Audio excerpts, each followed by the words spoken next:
আজি আপোনালোকৰ বাবে খুব সহজ ভাষাত সেন্টেন্স কেনেকৈ মেকিং কৰা হয় এই কথাটো লৈ আহিছো টপিকটো হ'ল the quickest way of constructing of sentences simple present tense ত কেনেকৈ সেন্টেন্স বনোৱা হয় জাস্ট আপোনাৰ ওচৰত মেইন ভাৰ্ব এই v1 মানে হ'ল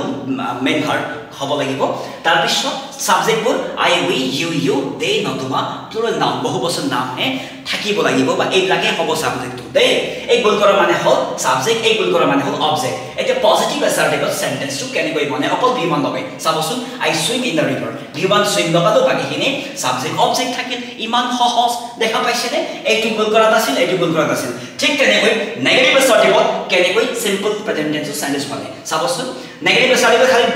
do আহিব এক্সট্ৰা হেল্পিং ভার্ব হিচাপে not আহিব চাব I don't swim in the river এই গুণ কৰা ঠাই আছে আৰু এইটো গুণ কৰা ঠাই আছে আৰু অক্সিলাৰি do আছে not আছে তাৰ পিছত v1 আহি গ'ল হৈ গ'ল এনেকুৱা ধৰণৰ টিপছ পাবৰ কাৰণে আমাৰ চেনেলটো ফলো সাবস্ক্ৰাইব কৰিবলৈ নাপাহৰিব